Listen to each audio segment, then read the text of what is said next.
Good evening and welcome to Pick and Drive Rugby, where the People's Podcast providing a platform for rugby lovers to come together and support the game that's played in heaven. I'm your host, Ando, and we have a very special episode for you tonight. I'm joined by regular Mitch, and pretty soon we have a special guest, a very special guest, Jono Lance. But before he comes onto the pod, Mitch, how are you, mate? You had a good week? Yeah, pretty good week. Not too good a night last night watching the Wallabies. Was hoping for a victory. Probably buying in a little bit too much into Eddie's, pre-game sledges and G-ups, and was expecting the Wallabies to at least come within, hopefully 15 points. But no, not to be. But there were some positives in there. Wasn't as bad as it could have been, and it wasn't all doom and gloom. So looking forward to at least breaking that down a bit and trying to pick out the bits of gold and see what we can put together for next week. Easy. Well, tonight we have three nice and quick. Well, actually not quick, because understandably with us, we're going to go into detail with this. We're going to talk through all the different permutations of what this game played out to be and what it means moving forward. So we're going to review the Bledisloe match, Australia versus New Zealand. We're going to look at the predictions for Bledisloe match 2 over in Dunedin before we then jump into your questions and comments in the locker room. So thank you to everybody for getting involved and responding to that. And lastly, as always, we have two simple calls to action. Number one, join our Discord channel to be a part of the best Australian rugby community going around. On Saturday night during the game, I was at home watching it on my own and had the laptop open in front of me, chatting to everybody during the game whilst watching. It was great to just feel, even though I was at home looking after my boys, great to feel like I had some other mates around that I was watching the game with. So get on board our Discord channel. And then lastly, consider going to ko-fi.com/pickanddriverugby and supporting us with a one-off or monthly payment. So, Mitch, mate, we've got Jono Lance on the line. Let's not keep him waiting any longer and jump on into our Bledisloe match review. How does that sound? Let's go. Let's go.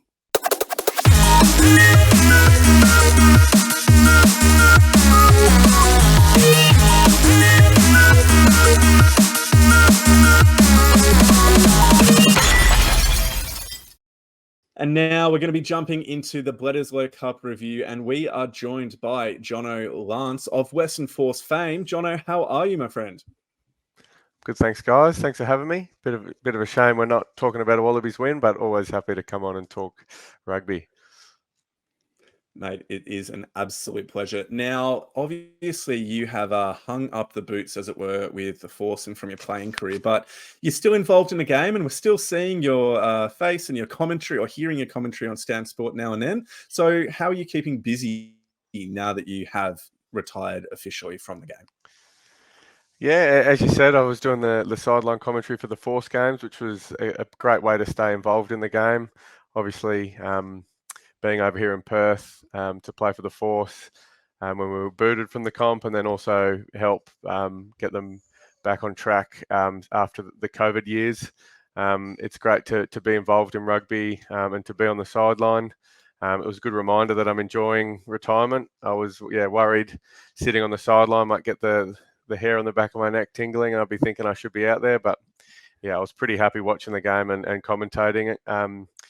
To be sitting there, but yeah, as I said, great way to stay involved in the game, and also realised it's quite tough. It's pretty easy to get lost in an answer when you're also watching the game as you're talking about it. So I really enjoyed doing that for Stan. Yeah. What's the best thing you've learned since doing the commentary stuff? I think it's more like after one or two home games, I was a lot more comfortable knowing when I could come in and talk. But it's more like when you're talking when the game's in motion. It's, as I said, it's quite easy with the atmosphere of the crowd and looking at the monitor in front of you. You're sort of halfway through an answer and something happens, and you can really get lost. So yeah, I found myself a few times thinking to myself in my own head as I'm talking, like, oh my God, get out of this comment. But I really enjoyed it. Thought I did all right. Had enough people say well done, so I was happy with that. And yeah, hopefully, fingers crossed, I can do it again for Stan next year. Well, here's hoping, mate. That would be awesome to have you back on. And why don't we, after that kind of good news, good chat, just rip the band-aid off and jump into the Bledisloe result, which was a 7-38 defeat against the Wallabies. And basically, we got pumped. Things were looking good for the first half, died down after about the 35th minute with Alan Alatoa's serious Achilles injury. And then we came out and performed pretty well within the start of the second half. But weren't able to come away with it. Mitch, starting with you, mate, what was your instant reaction at the time of the full-time whistle? Disappointment is the first one. I think the stat that stands out for me and sort of sums the game up for the Wallabies is they had 6 entries into the All Blacks 22 and came away with points once. And the All Blacks had 12 entries into our 22 and came away with 38 points. And as good as we can say that they were in parts in the game and put a lot of pressure on the All Blacks, the fact is that we had opportunities, particularly early in that second half, and we just weren't able to apply that pressure to the point of getting points. And as a Wallabies fan, we know the talent that these players have and the ability that they have shown in Super Rugby this year, what they can do with ball in hand, and it was just frustrating that they weren't able to, I guess, put the All Blacks under more pressure. Definitely. And for me, it was I finished the match just incredibly downcast and frustrated. I could barely watch the last 10 minutes of the game. We were just getting pumped so badly. And I'm not kind of blaming the players within this moment. They were out on their feet, really hard and trying circumstances with 2 yellow cards and major injuries to your 2 tight head props. Makes it a pretty challenging circumstance without those injuries in the first place. But I was just really, really disappointed. Jono, did you have a similar kind of feeling at the end of the game, or were there some moments of hope for you that you saw from the team? Yeah, I think there's 2 sides of it. I've, to be honest, like one comment from me is like I've never seen a more disappointed playing group after a game of rugby. In a weird way, I think that's a good sign. Yeah, I've never seen more solemn interviews, guys who had put it all out there, as you said. I think rugby's a bit of a funny game. It's one of the few sports, I think, where if you try too hard, it's detrimental to your performance. And I think we saw that last night. If you look at how the All Blacks attack, it's almost like just bodies in motion at 70%.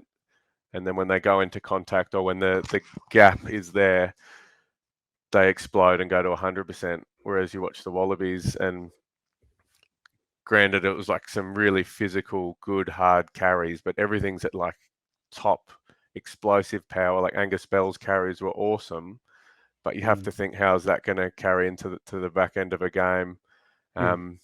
So yeah, for me, one of the great things in terms of a rugby fan was just how clinical the All Blacks were for 80 minutes. Yep. I'd love to see a stat for New Zealand and All Black teams for points difference in every test match and game for the last 10 years from the 50th to the 70th minute, because I wouldn't be surprised if it's the most lopsided scoreline you've ever seen. Their ability to just flick the switch in that 55th minute mark is the reason they're ranked 4th in the world, but everyone probably still says they're the best team in the world.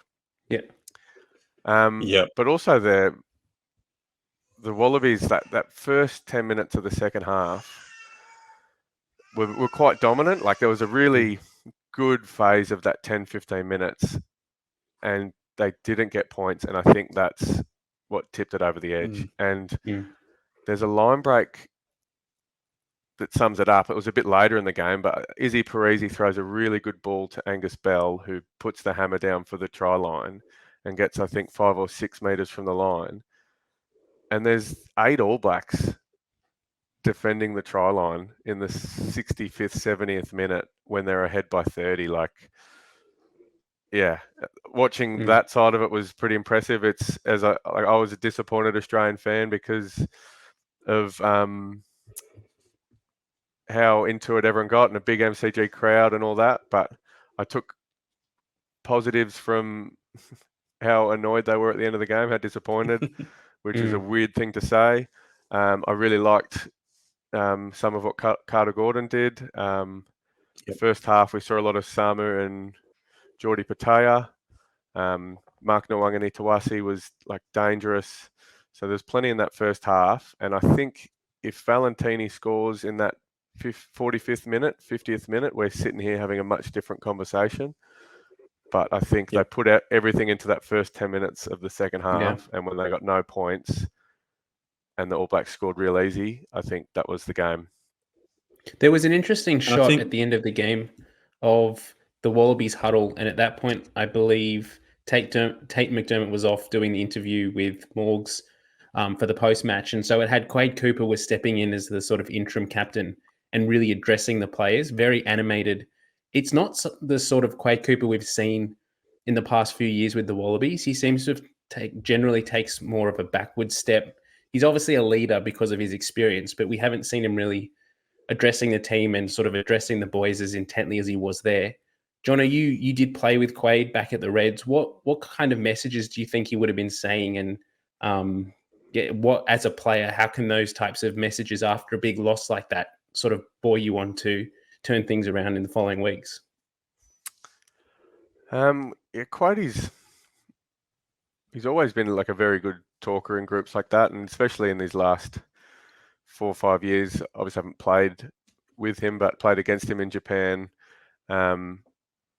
Just, I suppose it is a young Wallaby group, and he's still Quade Cooper. So for a lot of those young guys who have looked up to him, to have him, what I gather was comments of like take in this feeling, like no one's happy, and spirit in you to like do the extra bit of recovery during the week, extra bit of tape, like just use this shitty feeling now to do all the 1%ers during the week and take positives from the game wherever you can find them to just stay upbeat. Because as you said, like it's a quick turnaround to go to Dunedin now, and the beauty of rugby is in this instance you get 7 days to do it again, but that's only the beauty of it if you can fix it, flush it, and get rid of it and move on. And I think a lot of his messaging would have been about, remember the feeling to use it to drive you this week, but we need to look at what we did good, look at what we did bad, but move on quickly.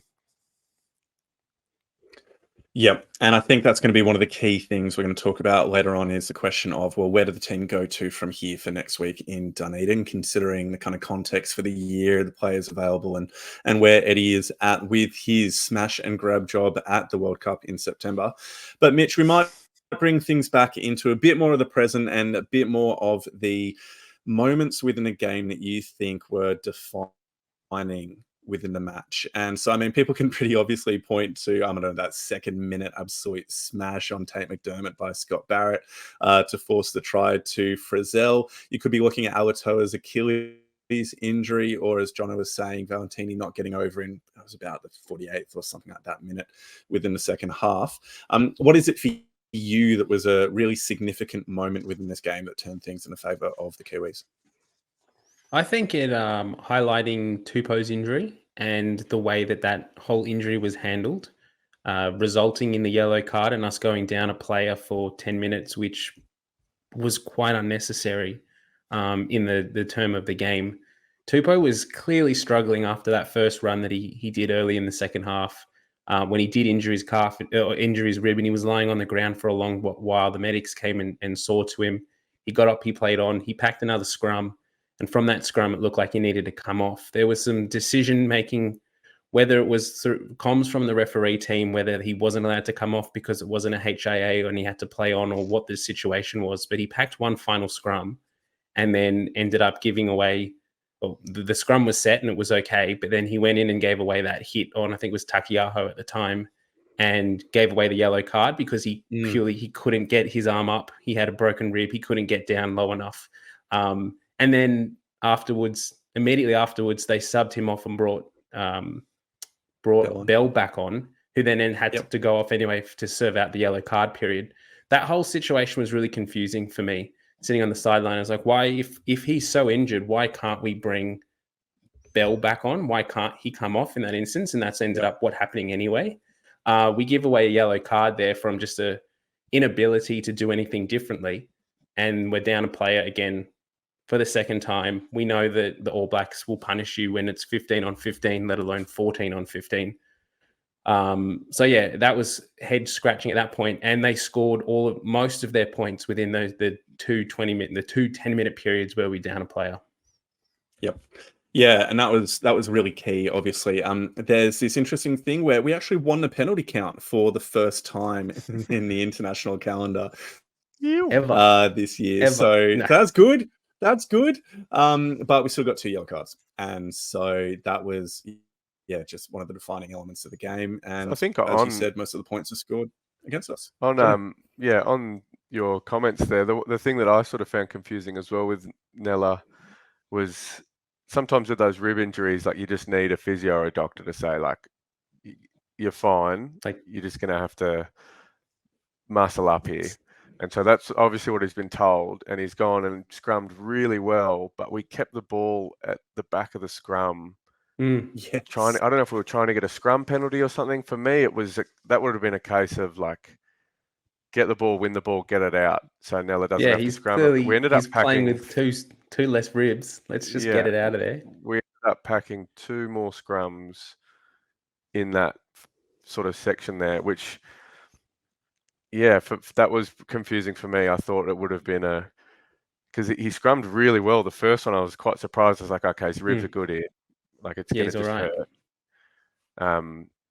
But we didn't get the ball out, and then eventually it folded, and that was a repack, and that wouldn't have been good for the ribs as well to do 3 scrums back to back. So I agree with you, that being an interesting time in the game, and just like little moments like that where it could have been just get the ball out.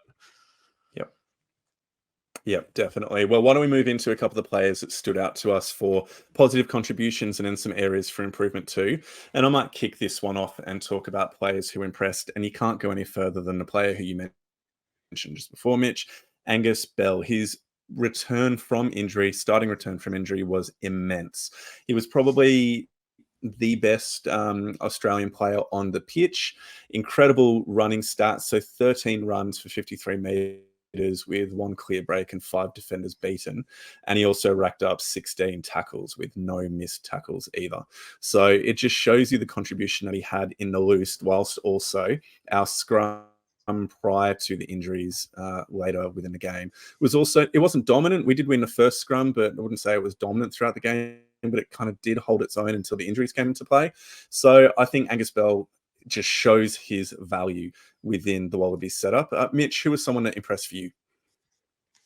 It's a bit hard to say anyone's kind of really impressed, but I thought there were better performances than others. I thought Andrew Kellaway, coming back from injury, played well, but he still didn't look like he was 100% match fit, similar to Tupou. He made a few decisions, particularly in space, where going back and reviewing it, he probably would have looked to use the players around him, held the ball and went into contact a few times when there was a player on his hip. One that comes to mind was Nick Frost was on his inside, and we know what Frosty's like. Once he gets the ball and gets space, he can take off. So at that point in the game, you were kind of hoping that someone was going to spark something from nothing. And taking the ball into contact probably wasn't the right decision. But again, that comes by having game time and match fitness and match awareness, which he hasn't had for the past few months. All right, Jono. So we've got Kells and we've had Belly. Who's someone for you who stood up within this game? I definitely agree with your 2. I thought Kellaway was solid, and that's a word, but that you can use as a fullback that is a compliment. I think, some really testing high balls he took, some good support lines, and that on the back of not much footy. Same as Belly, pretty impressive performance, having not played since February. I'd love to see Angus Bell get his ball in 2 hands a little bit more and do the dummy and show and go a little bit instead of the tuck and carry, because the ability for him to make meters on just a tuck and carry against just the physical beasts that the All Blacks are is pretty impressive. So when he starts to just get a bit more comfortable doing that, he's going to take his game to another level. For me, I thought I liked the look of the back line in the first half, and I'll talk about Mark Nawangani Tawase, Marky Mark. His ability to get involved in the first half was like just awesome. And every time he got the ball, you felt like something was going to happen. I think the next step for him in his game is a lot of the times you'll see like Will Jordan will get the ball on the other side off his wing, and it's like injecting at the perfect time to draw and pass for a try. So I think there's getting off your wing to get involved, and then also getting off your wing to get involved at the right time. But I thought Mark was, sometimes just getting it off the hip of Tate and still beating 4 people. I think one of them led to a clean line break. So I thought he was really dangerous. And I think it's probably the first time in a long time you pick a Wallabies team on the Thursday and opposition are reading the team list going, shit, we're going to have to deal with him on the weekend. I think we've had a very nice team list for teams to read for the last few years. Like all really good players, but sometimes you just need 2 guys in a team list of 15 where the opposition during the week are going to be, we're going to have to tackle Samu this week. Geez, Mark's dangerous. Even like someone like an Isaiah Parisi, like you just know when he runs the ball, it's going to hurt you to make that tackle. Yeah. So it's exciting that the Wallabies are picking a team now where you can tell the opposition's thinking, okay, they are going to be hard to tackle. Yeah. And so I guess the player for me, I'd also be saying, as a result of just looking, we've looked at some of the good stuff, but I think we also need to look at some of the players who maybe didn't play to the quality that they wanted. And before we dive into the players that aren't going too well, can I just ask Jono a question? Yeah. So when the team sheet was announced and Carter Gordon was getting his debut for the Wallabies, what were your thoughts with both his name named at 10 and Tate McDermott at 9? Something we haven't seen for the Wallabies in the last few years. Rather inexperienced players. Yeah, I loved it. I was with Tate at the Reds in 2018 in his first year, and I think him and Nick White are both extremely competitive, perfect 9s for the team we've got at the moment, but very different. And Carter, for me, has been impressive all year. It's not like 1 or 2 performances. He's been impressive for Melbourne all year, and that's on the back of a forward pack that wasn't the most dominant in Super Rugby, but he still performed really well. And I think that's what's probably got him into the squad is his ability to stand out in a team that wasn't as dominant up front or getting as good ball as some 10s in the other super teams were able to get from their forward packs. So I enjoyed the fact that they both got picked. I loved backing the young guys. I wouldn't be surprised if this weekend it's a Nick White, Carter Gordon halves pairing. I say that because I think Carter was really good with ball in hand rugby, confident. All the passes are in front of the forwards. He was flat, he was square, but he's just a bit tentative with his kicking, which is a pretty good only sort of blip to have in your first start in a test match in front of 83,000. He just sat up in a few of his kicks for his high balls that sort of only went forward 5 meters. A lot less pressure on his kicking game if you've got Nick White at 9. So for me this weekend, I wouldn't be surprised if Carter did. I thought he was quite good. He's big, physical player, good with the ball in hand. Put a Nick White with him who can take a lot of the pressure off with that kicking game. And that'd probably be my halves pairing for this weekend. Cool. Yeah, good shout, because that's exactly where I was going to go in terms of players who maybe had some elements that they could have improved in. And I thought it was a crossfield, like left to right kicking off his right foot that didn't seem to be getting the depth that he was aiming for, obviously. And it resulted in the first try for the All Blacks, and actually he did a second one as well near the end of the first half, the field position that gained. Even the kickoff, I think all 3 of those. I think he had probably 4 kicks where he just looked up a bit early, sat up. It's that right foot going to the right side, bit of a harder kick. And he's got a huge boot on him. Like his kicking game's not an issue. It's more just the accuracy of those kicks. And if you've got a 9 who's a world-class box kicker, then that's probably not a kick Carter has to do. You get into the 15 and Nick White's putting up a box kick. in the 15 channel. So yeah, if I was Carter Gordon, I'd be happily annoyed because as a player in that kind of arena, when everything's going on around you, Carter Gordon's a particularly young player as well. Did you ever find that there was so many things that you were thinking about that something kind of slips? And for Carter Gordon this week, it was probably the kicking, whether, you're thinking about getting the ball in front of your players, you're trying to get the set piece right, you're trying to get the set plays all off like you practiced. That particularly for a young player, you find that there's one or two things that maybe gets left behind. If it trickled into his other parts of the game, I'd agree with you. I'd say yes, but I think fundamentally, like everything else he did was top quality.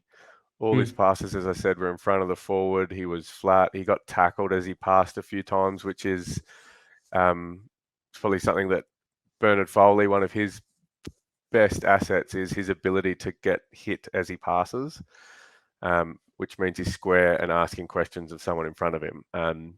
So I think if Carter's kicking had led into some rash passes or some other poor choices, I'd maybe say yes, but I think it was just a case of his first kick, he sat up, and then it was just a bad habit that stayed into his next few kicks. But as I said, I don't think he's got a weak kicking game at all either. I think he's got a really good long kicking game. With Nick White, he doesn't have to do those kicks. You can just get Carter to do the longer kicks, and you've got as Whitey putting the ball on a dime from the 9. Yeah. Mitch, I've pointed out Carter Gordon as somebody that could maybe have looked back at some areas for improvement. Who would you say also within Wallabies team could reflect and find some areas to be working on? The player I'm going to say, and this isn't like a personal attack on him at all, I just don't think we utilised him well, was Geordie Pataya in the centres. And I don't think that was any fault of his own. Like, he didn't drop many balls and he was pretty good in contact, but we just didn't put him in space enough.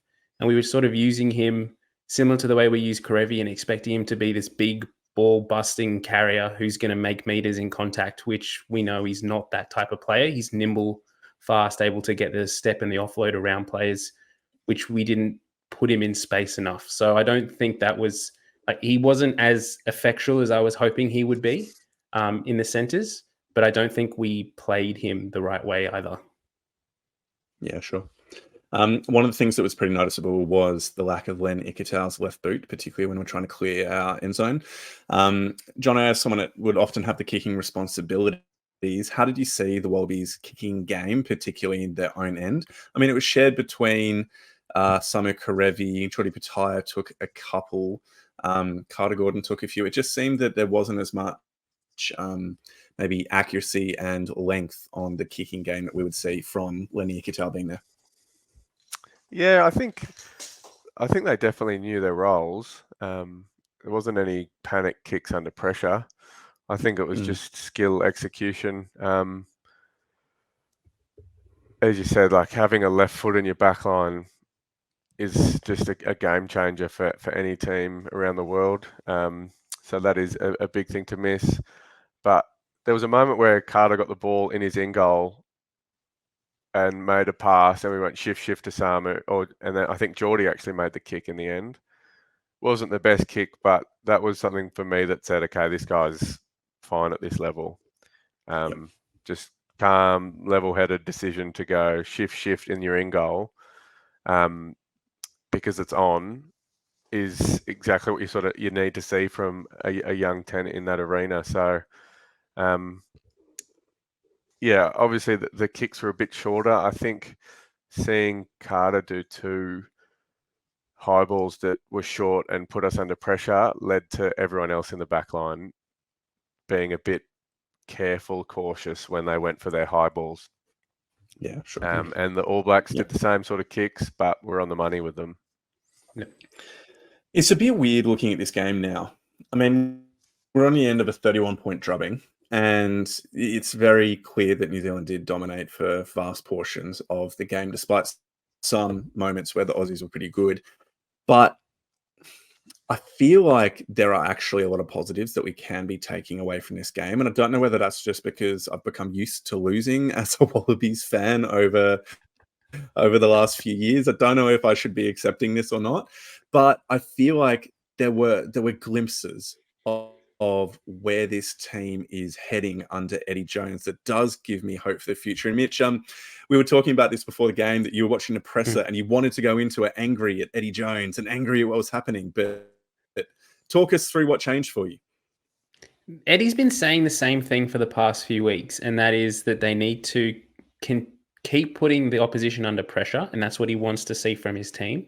And that in the first 20 minutes of this game, he was happy with the way that they did that and that they put the All Blacks under pressure. I guess other than conceding that try in the first or second minute of the game, but they were able to put pressure on the All Blacks, but they ended up coming away and not converting their opportunities because they sort of let that pressure off and they weren't able to keep the pressure sustained on the opposition for long periods of time. He spoke about it in the press conference after the Argentina game. He said that that's going to be a massive focus in this game. And the fact that they came out and they started doing that and they did that well for the first 20 minutes as a fan was exciting to see. I guess the frustration sort of seeps in when you realize that they weren't able to sustain that for the full 80 minutes. They weren't even able to sustain that for the full 35, 40 minutes.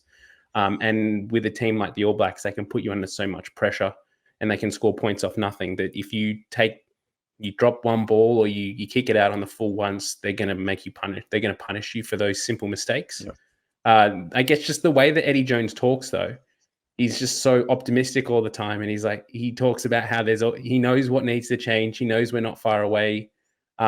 This week, he took a lot of the pressure and blame on himself, which was good to see. And he said, I'm the coach, so I made the decisions. I'm the one that you can blame here. Don't blame the players, that type of thing, which in some ways was refreshing from the way he's been the past few weeks, and talking up the big game of coming in, winning the Rugby Championship, winning the Bledisloe back, and now winning the World Cup, and we're 0 from 3. Yeah, that's been pretty hard to take. Some of the narrative that's been getting put forth, especially last week, about how if I was the All Blacks, I'd be worried about the Wallabies, and here we are at the end of a 31-point defeat. Jono, how does this compare to the matches against South Africa or Argentina for you?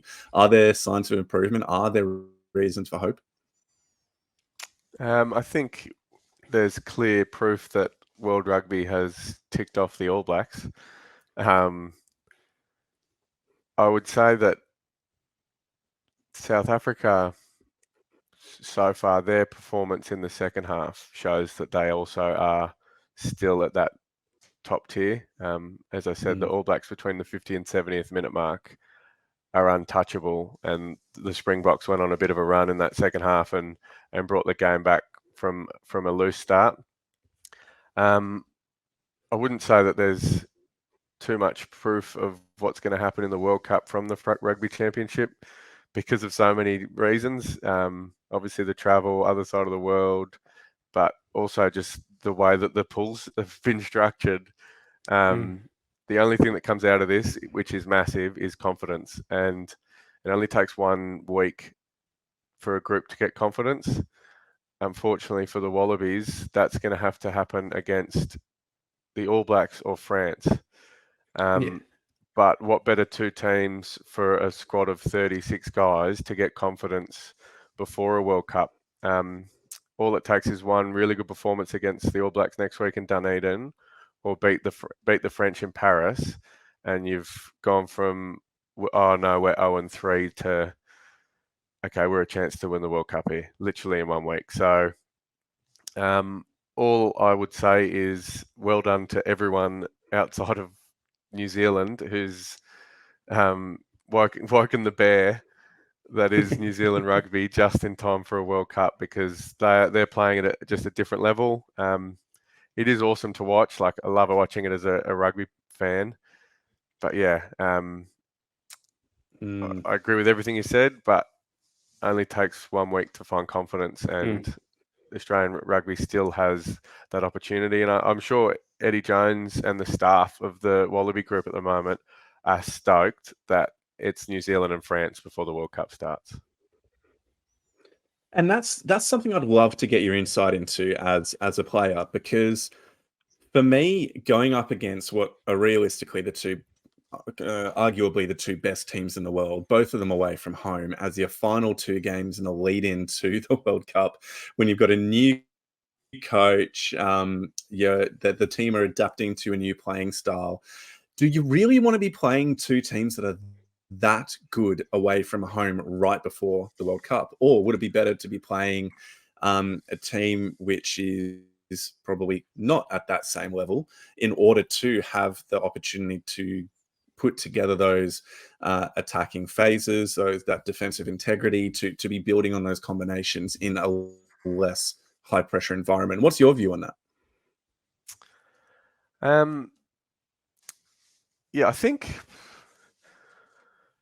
I don't know. I think our first pool game is Georgia. I think I read that Correct. the other day, and like that is, in a weird way, people in Australia don't really know, but Georgia's probably one of the great banana skin games you've ever seen, because of how good their set piece is. So it's almost the perfect first game at a World Cup, because you need to perform at set piece time to win a World Cup, and Georgia's set piece is world class. I think I read something a while ago. I don't know if it holds true now, because they've got a few backs playing, but it was something a while ago. I think Georgia had 34 professional rugby players, and I think 31 of them were front rowers. I think that might have changed a bit now, but for the Wallabies to have the All Blacks and then the French in Paris, it just gives them a chance where it only takes, I mean, I said a game, but it literally can be like the second half against France, where it all clicks and the guys go into like 2 weeks before the first game knowing, okay, we can beat anyone, because of just a really clinical 40 minutes against the French. So I think it's exactly what you want. In saying that, last night I was saying during the game, I was like, I wasn't sure if Taniela had hurt his leg again. I was like, oh, this is a World Cup deciding injury here. Especially now we've found out, I think Alan's injury is probably going to rule him out. Yeah, he's gone. That's probably the issue of the two really big physical games leading into it is, do you need that extra game before the World Cup on the back of 5 rugby championship games? That's probably the only question I'd say. Yep. But there's no wrong or right. There's no wrong or right answer until you're 2 weeks into the World Cup and everyone's like, oh, that was the right answer, that was the wrong answer. Yeah, I mean, there's always hindsight coming into these decisions. Similar to well, should Taniela have even been playing this week, since he's kind of working himself back into fitness and the like? But obviously, the coaching staff aren't expecting Alatoa to go down in the 35th minute with a serious injury, and Nella now has to play 45. Obviously, but prior to his injury. So yeah, there's just so many things that you look at retrospectively as a point of discussion. But Mitch, where does the team go to from here? I'm not even just talking inherently about next week, but we've now lost the first 3 games under Eddie Jones. There have been signs of improvement, but we've also lost 2 key players. Michael Hooper's injury looks to be more significant than first thought, and he might not play again before the World Cup, and he's not even a certainty for that. We also now have Alatoa, who is done. He's out for the World Cup, which absolutely sucks. So huge condolences. Where does the team go to from here in your view? So I guess I'll talk about the immediate game in Dunedin next week, Bled 2. I wouldn't be surprised personally if Eddie Jones rings the changes and brings in a few players who haven't featured in the 23 yet this year, but have been within the Wallabies setup for a while. Players like Blake Shop, Isaiah Parisi might get a few more minutes. Players like that. James Slipper now becomes a very important player for the Wallabies, and it almost feels at the moment like our World Cup campaign hangs on him, on his shoulders. If Michael Hooper's not available, Alan Alatoa is definitely not available. Those are our two captains. James Slipper is the next one. So I wouldn't be surprised if he rests him this week and we bring in someone else, purely because if James Slipper Just so you gets don't injured risk this him. week, if James Slipper gets injured this week for what is, as hard it is to say, a dead rubber match, doesn't mean anything now. The Bledisloe's gone. It's not part of the Rugby Championship. You probably want to play him against France just to see what that European style is going to bring and how he's going to match there. But we saw how he went against the All Blacks this week, and we know how we can match up against the Kiwis from Super Rugby all season. What it means for the Wallabies moving forward, particularly with Michael Hooper not available, I'm kind of worried about that 7 jersey and whether that calls Eddie Jones to bring back Pete Samu. There was some interesting discussion when he first didn't name him last week in the squad.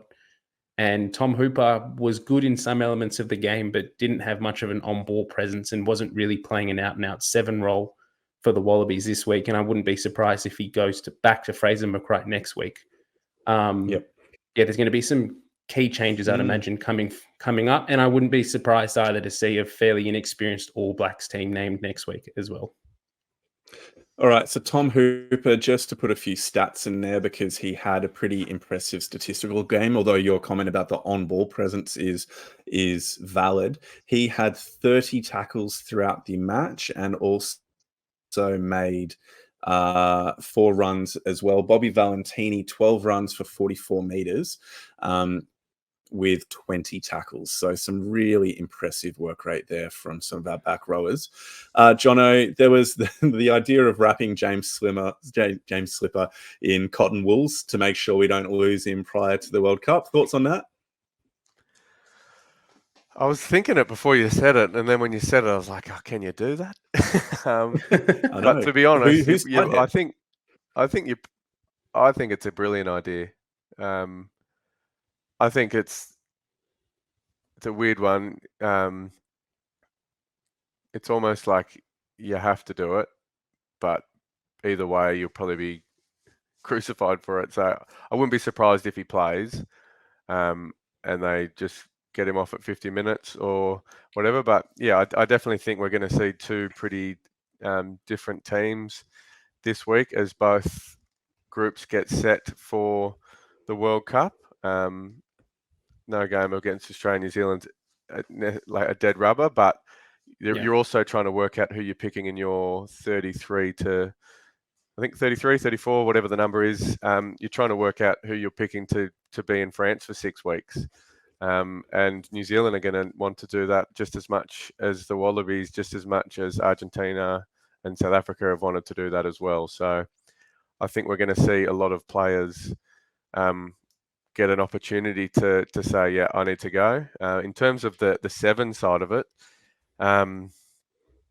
it was definitely an interesting selection. I actually haven't seen too much of Tom Hooper play in Super Rugby. For me, it's a weird one because the 7 jerseys for 15 years in Australian rugby's almost been frustratingly good for a lot of players. Picked as well. And someone that comes to mind for me is like Liam Gill must be sitting there going, what's going on? But I don't know what Gilly's up to at the moment, but if Liam Gill's a chance to get picked in the Wallabies because they need a 7, I would love to see that because he's someone that anyone who's played with knows he's one of the best 7s in the world. I know that in his time in France, the French referees used to give him their 3 points for their awards every week he played. So for me, Gilly, if you're listening to this, get that Japanese holiday beer belly off and give Eddie a call because I think he's someone that actually would be the perfect person to come in for a Hooper who's potentially out. Just Gilly and Pocock were probably the 2 best on-ballers in Australian rugby for a while there. Gilly gives you that chance to have skill. And this is me spitballing and people say, oh, it's because you're mates with him. But yeah, I'm mates with him. But get him in the squad. Yeah. How's he in the line-out, mate? Does he go well up in the air? Oh, Gilly hit a drop goal against the Bulls in Pretoria from 45 metres out. He can do anything on a rugby field, so he's fine in the line-out. Absolutely brilliant. Well, that is the call of what will be happening next week There or was for the there Rugby was a World stat Cup. How there was a brilliant. stat that was announced while they were reading the team sheet this week for the Wallabies that just said that the reserve All Blacks had more caps combined than the Wallabies starting. I think it might have even been the 23, which just goes to show the depth and the disparity in experience between this All Blacks team and Yeah. the Wallabies at the moment. I do think we're going to see combinations changed for the All Blacks this week. Whether Eddie Jones uses that, it's a difficult decision because whether you can either go two ways here. You can also use it as an opportunity to rest some of your bigger names, give some other wider squad players an opportunity to play, or you name your best 23, give them the combinations together and hope that you can get a victory on New Zealand soil, which is just going to potentially be that switch that flicks leading into the World Cup. So I wouldn't be surprised if Eddie doesn't make mass changes either and names fairly similar 23. Yep. Yeah, Yeah.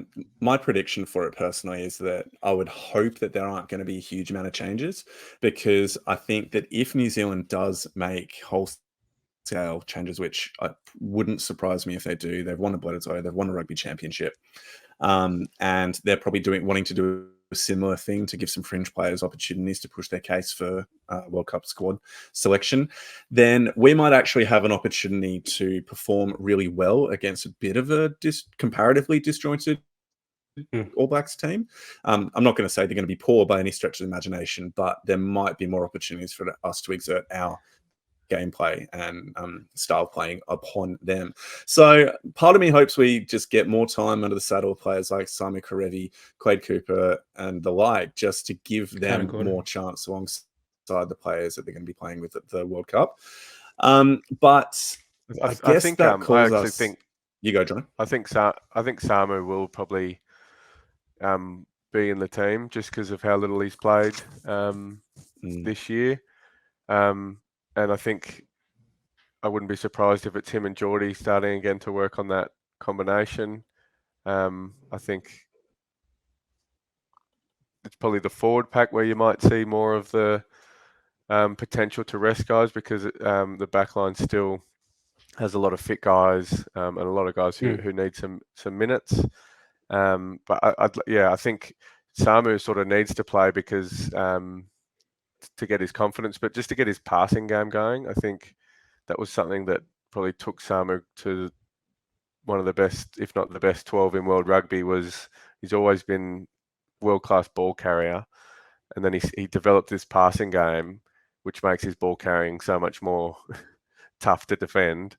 So for him to have another game under the belt, to just get that passing back under him, which brings Geordie into the game a bit more, yeah, I think that's a great opportunity for the Wallabies. The tough thing with the All Blacks is how many changes they make, but the changes, unfortunately, is going to be a player like Damian McKenzie probably starting at 10, who was arguably the best player in Super Rugby. So,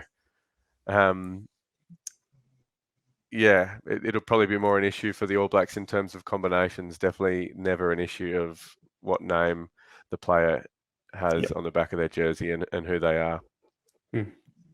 Absolutely agree. So why don't we quickly just go through and let's make one prediction each about a player or a selection for next week.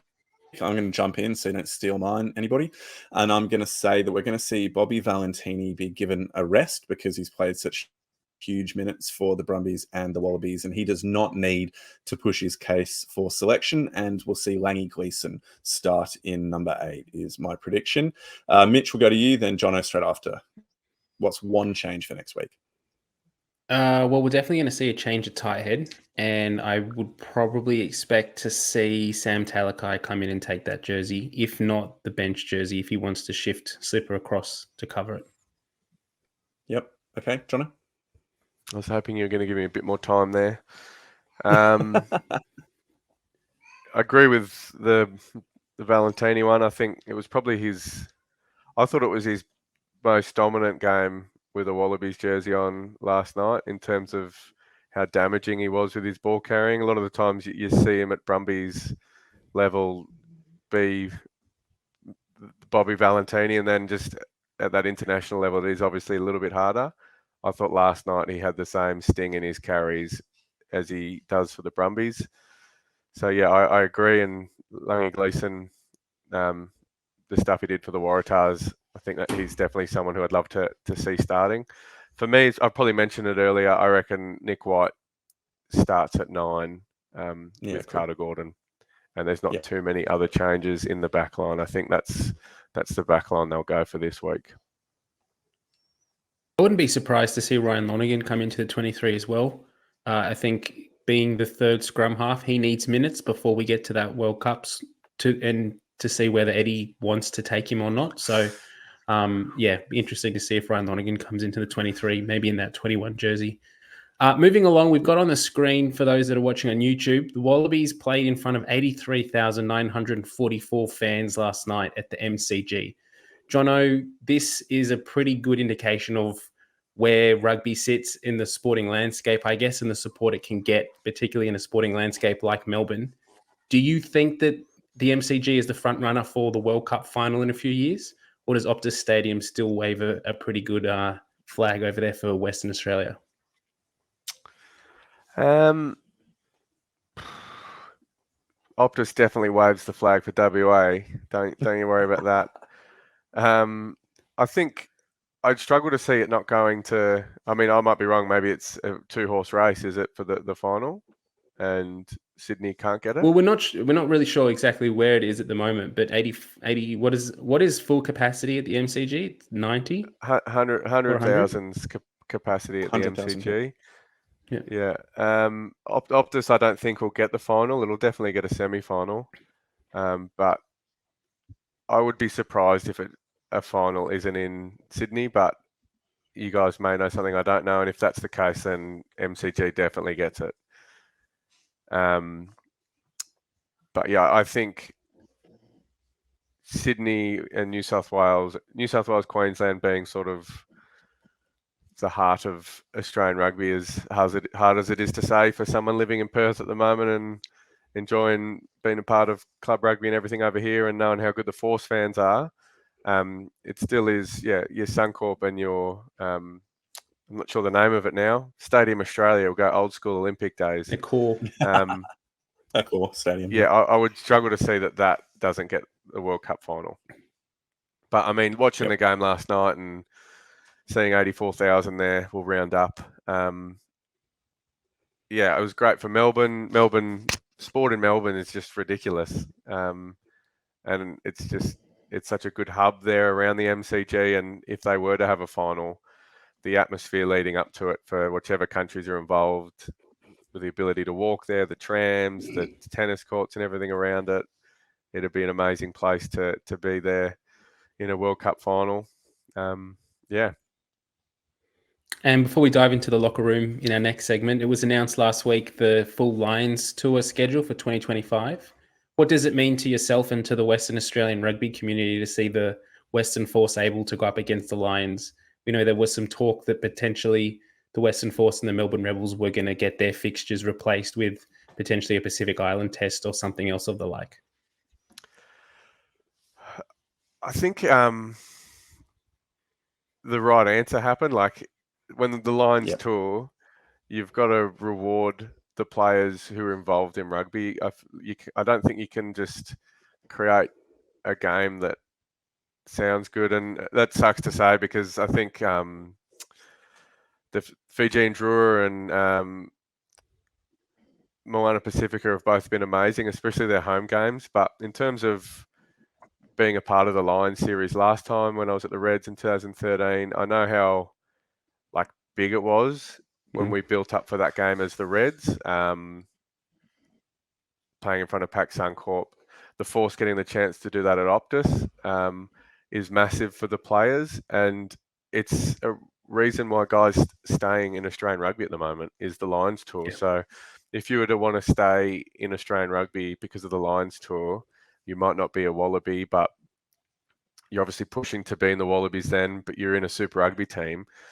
To know that you're playing for the Force, you still get that chance to play against the Lions in Optus with the Barmy Army or whatever you call their travelling fan base going nuts in Optus Stadium that's packed. That's a career maker for a fair few guys, and I'm sure there'd be a few guys who didn't play too much Super Rugby, whose careers now are based on the fact that they can go into their office and they've got a Lions jersey that they swapped with Owen Farrell or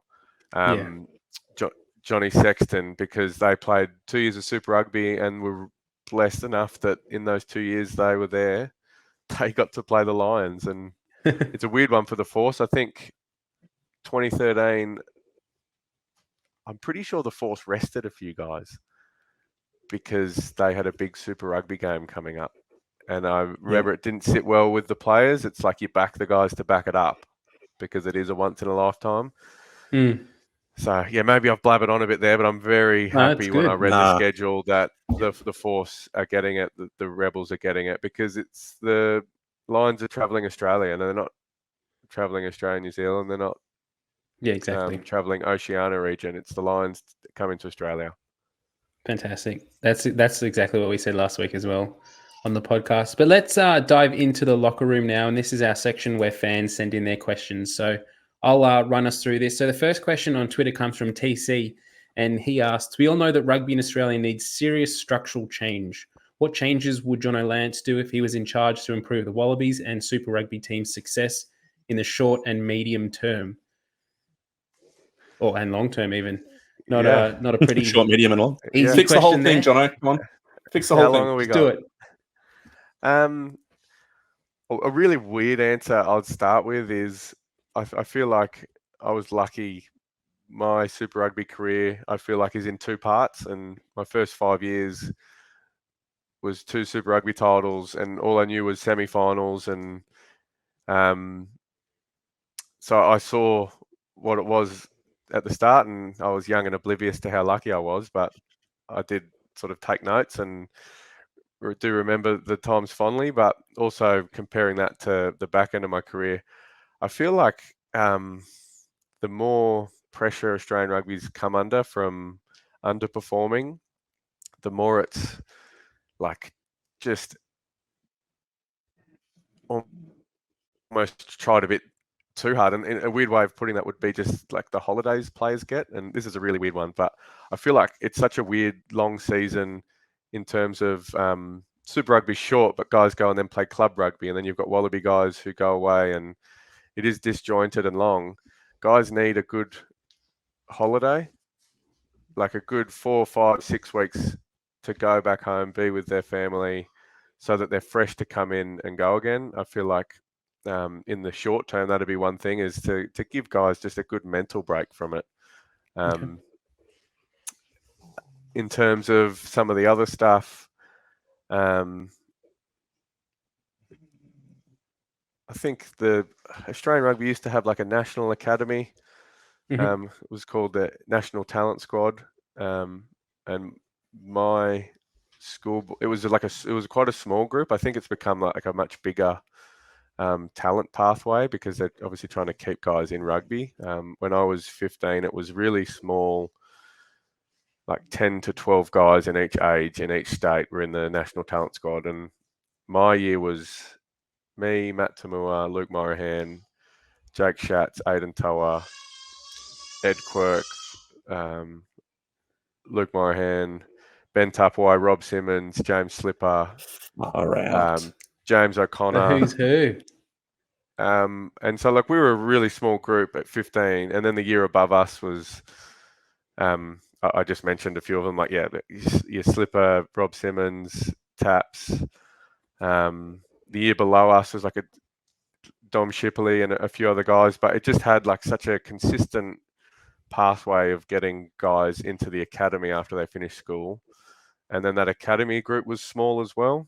I know that the Force have got quite a smaller academy, and you could argue that's because of the rugby pool they have here. But I know that the academy sizes have become huge to try and convince guys to stay in rugby, but it's almost taken away from the ability to really coach the guys, because there is only maybe 10 guys each year who can potentially kick on to doing something in their state. So really nutting down that smaller group and going back to that system because I'm obviously biased because it worked for a lot of us, but I feel like the pathways is something that people speak about a lot, and that pathway seemed to really work. And I think that was put in place from David Nusafora back in the day, and obviously we can see what's going on with Ireland.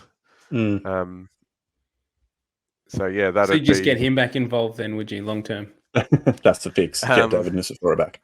I'll be pretty hard to get him back from Ireland, to be honest, but I think there's plenty of good coaches here, and there is a lot of stuff that's happening in that development of coaches. I think for me, I'm coaching at Bledisloe in Perth at the moment, and I'm a part of the Australian Rugby Coaches Development Program. Sometimes I drive home from training on a Tuesday, Thursday, like, geez, I'm really good at this coaching. And then other times I can drive home going, geez, I spoke for too long. But having someone who's actually helping the coaches is massive. And I think that the pathways, obviously in the medium long term, needs to improve. And I think it's the perfect time to do it because you're going to convince a lot of guys to stay in Australian rugby because we're going Lions World Cup at home. And there's nothing in rugby league can equate to that. You can't go overseas in these next few years if you're wanting to be a part of that. So there's a great opportunity for Australian rugby to really just nail the next few years and get guys to stick around because of the next decade's going to be pretty special. Fantastic. Lots in there to chat and think about and to chew through. Andrew Roth Ando asked, do the Wallabies medical staff have some questions to answer? Why was Ikitau left out on the field the other week? Tupou this week? How badly do those extra few tackles exacerbate their injuries ahead of the World Cup, and for what? Yeah, really good question. And we spoke about the Tupou one earlier within the podcast about it seemed to be just from the sidelines of what we were looking at, some confusion about whether or not he could be replaced by Bell. And some of the conversations that are happening there. But it's you're looking at things retrospectively. Like, we aren't the medical professionals that are there in the moment assessing the injury, and we look at the injuries that they sustain later on within the matches or things later and go, well, we ask these questions, but we're not on the ground. So I don't know. Yeah, they do have questions to answer. They should probably review their processes and take a look at whether they did make the right decision. But we're never going to find out, unfortunately. Remember all that stuff about looking into all the calf injuries and Achilles injuries in the Wallaby squad under Rennie? That never came out because of the coaching change as well. Jono? Yeah, I think the Taniela one's like, anytime you get a rib injury in a game, unless it's a clear break, the medical staff is going to say it's just going to hurt. Like, that is what you're going to get told because it's probably rib cartilage. You can't really make it worse, and it's just the worst. Like, it's just going to hurt. But because you're warm, you just got to you have to keep going, because if you let it cool down at any stage, you're no chance. So I think the Nella one's very different to the Ikitau one. It's also a case of who knows what the players are telling the staff. I'd imagine Ikitau, like, knowing how tough and physical he is and the ability for him to actually do what he did after the injury just shows how tough he is. But you got to assume if someone's that tough, they've probably told the medical staff, no, it's not too bad. Yeah. Exactly. Now, the doctor's Sharon Flahive. She's been in the Australian rugby system for 2 decades. She's world class. So she's heading up the NRL's medical facilities as well. So she's doing a whole bunch of work with them and the AFL. So she's definitely leading the Australian medical sporting landscape at the moment. Yeah, for fans watching it, it probably wasn't a good look. I reckon they would have been like, what's going on here? Get him off. That's my little son in the background. He's not happy. He's going to bed. He still hasn't got over the defeat. No, he's not happy. But I think the 2 injuries, anytime you get a rib, you're going to get your medical staff saying, we need you to just knuckle up here. We'll sort it during the week. And you can tell if it's a break because you can't breathe properly, and it'd be different to what he was going through, because if it was a break, there's a chance of punctured lung, and they would have been like, no, he's got to come off. But yeah, I imagine Icky Tau was probably more his comment. He must have had all right range and said, I'm feeling all right. Yeah. But that's just, freakish from him. Exactly, considering it was He's broken. just ridiculous. Michael Tomlinson's question is fairly similar to TC's one up the top, so we might skip that for now because Jono pretty much answered it already. Ando, Super Rebels rugby guy, says, what did the game look like on TV? Did the MCG have a tangible atmosphere uplift? Could you hear or see the Mexican wave? Was the boomerang gift during the haka a good gesture? Look, I can answer the first bit, and I didn't actually see the boomerang gift because I was trying to put down my nephew and my youngest, and I raced to see the kickoff with the TV blaring, so I missed it. But the game itself looked great on TV, and the atmosphere was excellent. I absolutely loved hearing Wayne Barnes having to say to the TMO, I've got so much noise coming in my ears, you're going to have to repeat things multiple times for me, please. I can't hear you the first time. I just love that. It's just great. It just shows the atmosphere that was there. And I did also noise notice, the audience building on that they actually had Waltzing Matilda blasting out of the speakers and sort of encouraging the fans to sing, which is a nice little touch because that's not something we've seen at Sydney for a while. And we spoke last week around how the atmosphere at Sydney was pretty dead. So if RA can encourage people to sing by blasting the music out and putting the words up on the screen, then that's much better for it. Definitely. Yeah. I think it seemed loud watching it on the telly. Granted, like it's not as good because you can't see the crowd in a lot of like the angles you get, but you can hear it, which is awesome. I really liked the boomerang offering. Got one on my wall behind me here, actually. Yeah, it looks great. Yeah, but I really think it's something that's, I thought it was perfect, to be honest. A, it's us doing something, and B, I really get annoyed when every year you read that someone's not happy that the All Blacks get to do the haka and it's an advantage, and it's usually someone who's never played a game of rugby in their life, who's just throwing two bobs. Who's never faced it. From social media that people just sort of latch onto because they are so good. But I'll tell you, every Australian rugby player who's ever played against the All Blacks, you never see the Wallabies nervous after it. They're always smiling. They're pumped. Like you'd probably never. I'd love to see the heart rate monitor on Wallabies guys when they're watching the haka. Like you talk about career defining moments, and like guys watching, being in front of the haka, getting ready to represent their countries, like I'd imagine as good as it gets. So for us to have a little gesture, I hope it continues. And I really loved that it was a boomerang. I thought that was perfect. I really like what we did under Dave Rennie when the team would get in a boomerang structure, and the talk around it was that we were taking the All Blacks energy and boomerang it back at them, which I thought was cool. So I wouldn't mind seeing just the structure of the Wallabies when they line up as well. It's pretty cool with the captain at the front. Yeah, it was great that you mentioned the having the writing, having the song blaring from the speakers. I think Australian stadiums just have so many laws around what you can do for fun, and it really makes it hard to go and have fun at a stadium. As someone who's travelled through America a bit and gone to NFL games, and like you need people to be able to go and watch the Wallabies. And if a dad takes his two kids, if the Wallabies lose, dad's pissed off, but his two kids are coming home having the best night of their life because there's so much going on. And I feel like rugby's become this sit and watch game, and I'll cheer if my team scores because there's nothing else going on. I know the Force have really, really tried over the last few years with the entertainment side of it, and I know the fans love what goes on either side of the Force games, and even at halftime, like having a band playing at halftime, just making it an event. Like it needs to be an event.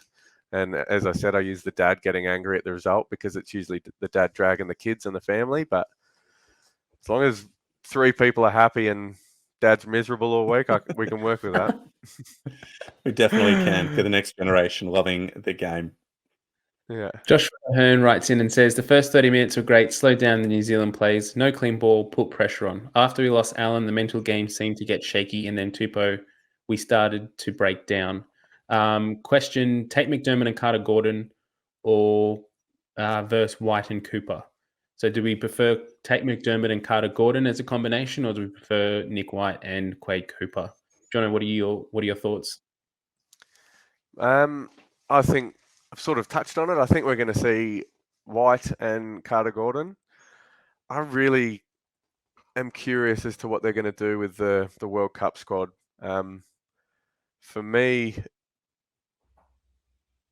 I can see them, and I think that's why they tried to get Jake Gordon into a medical joker in France. I wouldn't be surprised if you see a Lonergan end up in that medical joker, because I wouldn't be surprised if Bernard and Quaid are both in the World Cup squad. And it's quite a weird one. But over Carter Gordon? No, sorry, over having 3 9s. Okay. Right. Yep. Yeah, I could see a World Cup squad having Tate and Nick White having a third 9 as a medical joker in a team in France, and them picking a Quaid, Carter, and Bernard Foley in the squad. That's interesting, actually. I never thought of that as potentially why Jake Gordon was over in Toulon. Yeah, well, he's come home with a significant concussion injury. Yeah. Yeah, so I wonder if that's Eddie Jones getting his players lined up in case. Yeah, I think it's probably twofold. I think it's more a case of players getting a great opportunity to go do a medical joker, and when it pop up, Australian rugby being like perfect.